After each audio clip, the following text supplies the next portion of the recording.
Hey there, this is Dustin Maher from the Transformation Center, and I am here in my kitchen, and I get asked by a lot of clients, what does your fridge look like? So Tessa just bought a bunch of food from the grocery store, so I thought I would share with you what we eat on a regular basis. And you know, some people think that we just might have good genetics or whatever, we just always stay fit, but it's not an accident. It's something that we work on every single day.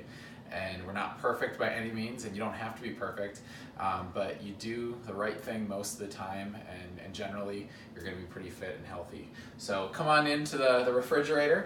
I'm going to show you, I'm not going to go through every single thing here, but I'll try to highlight quite a bit. So we've got a lot of eggs, and we've got, they're kind of local, grass-fed, mostly grass-fed, but free-range chickens that the Transformation Center, we get eggs brought in from a farm in Middleton, so that's awesome. Our clients can buy them for just $3 a dozen. So we've got 4 or 5 dozen there. We eat quite a few eggs, probably, 15 to 20 each week, I would say, for myself.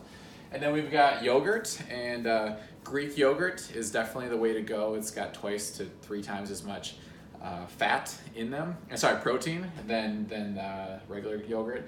And we're a big fan of full fat, so trying to get the whole milk kind, or at least 2%, not the fat-free kind. So we got 3 of these containers right here. I'm just gonna bring that up there. And then we've got whole organic milk. So we really try to buy organic when it comes to our dairy products as well as our meat products, because whatever the animals eat, we're getting a condensed version of that. So that's where we put our food dollars. So we buy organic milk whenever possible. So looks like we got 3 half gallons of that. And then Tessa loves her sparkling water. So we got sparkling water in here. It's sort of a treat, but she has it more than a treat, I would say. And then we have sauerkraut. I'm not a sauerkraut fan. Tessa likes it, but sauerkraut is great for your digestive system. It's obviously fermented, so it's a good thing to have. So there's the top shelf. And then the second shelf here is just a lot of vegetables. Nothing too exciting here. We got mushrooms, lots of little tomatoes. We got larger tomatoes in the back. Convenience type things here with the sugar snap peas, a little bit of carrots. We go down one from there, and we buy a lot of these organic spring mixes. Super easy, convenient. And then we have organic chicken. So again, we got organic chicken here, and antibiotic-free, free range. So try to get that as much as possible. And then we've got just some more raspberries, feta cheese. I like feta cheese, gives me some fat, a little bit of protein on my salads. And then going into the drawer, this has basically just a bunch of different types of cheeses. And then we have bacon, nitrate-free bacon as well. We like to have maybe twice a week. Big fan of string cheese that's already pre-portioned for you. You can carry it with you throughout the day.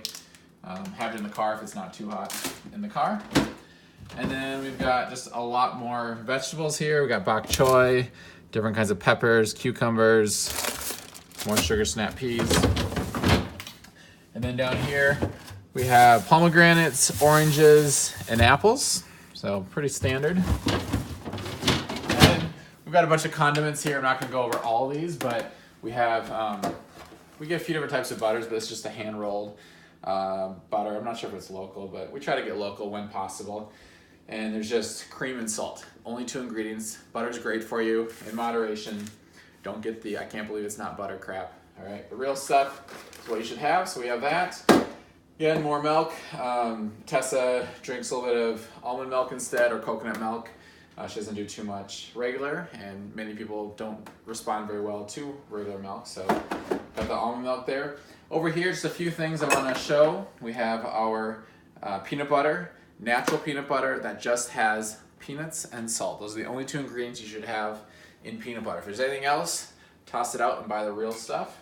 Giardiniera, I can never pronounce that word, Giardiniera mix here. Now this one does have soybean oil in there, so I try to really rinse it. It's hard to find one that doesn't. There may be a brand or 2 out there, but I like to put this on my salads. Spices and increase your metabolism a little bit, so big fan of that. And then we have avocado oil. So this is instead of a mayonnaise where they usually use soybean oil or vegetable oils. This one right here is what we use, and it's a little bit pricey, but we don't use that much of it, so it's not that big of a deal. And then try to make our own dressing sometimes, but here's a couple: honey mustard and Caesar, which again are made of avocado oil rather than the corn and soybean oils and vegetable oils that you see in just about everyone out there. So that's about it for this. Now I pulled a few things out just because it was a little tight in there. Here, I'm going to close this for conservation purposes. So here are some original recipe smoked short sausages. These are nitrate free, and they're just really tasty, high protein, and you can bring with you if you're traveling, and they keep pretty well. So with that, and then we always have hard-boiled eggs. So usually 6 to 12 hard-boiled eggs. You can just grab and go whenever we're in a pinch. And then got some more fruit here: grapes, strawberries, more raspberries. And then I showed the recipe yesterday for this, but this is just a curry with chicken and brown rice. So this is just leftovers that we have there. And then come on over to this area, and we've got more fruit. So pineapple, papaya, and then a bunch of various other stuff with some avocados. And the more convenient you guys can make vegetables and fruit to consume, the easier yourself and more likely your kids are going to eat it as well. So spending that time, maybe it's on Sunday, getting some food prepped, get those vegetables cut up is going to go a long way to having them, set them on the table. My mom, she did a great job. Every day when we got home from school, she had a big platter of fruits and vegetables for us, and we would just eat that. There might be a dip with it, maybe a hummus dip or maybe a guacamole dip, but she always presented us with that each day, which I think really instilled really liking to eat healthy foods. So that's my fridge and kind of the counters that we have here. Maybe I'll make another video sometime on our freezer. But when you only have mostly healthy stuff, oh, I forgot, we got one more thing. It doesn't have to be 100% healthy, so 'tis the season for eggnog, and it's obviously eggnog is crazy high in calories. It's very calorie dense, but it's a nice treat, and we got one that's relatively clean. There's not too much bad stuff in here. It's just really high calories, really high sugar. You can get a lower sugar one, I think.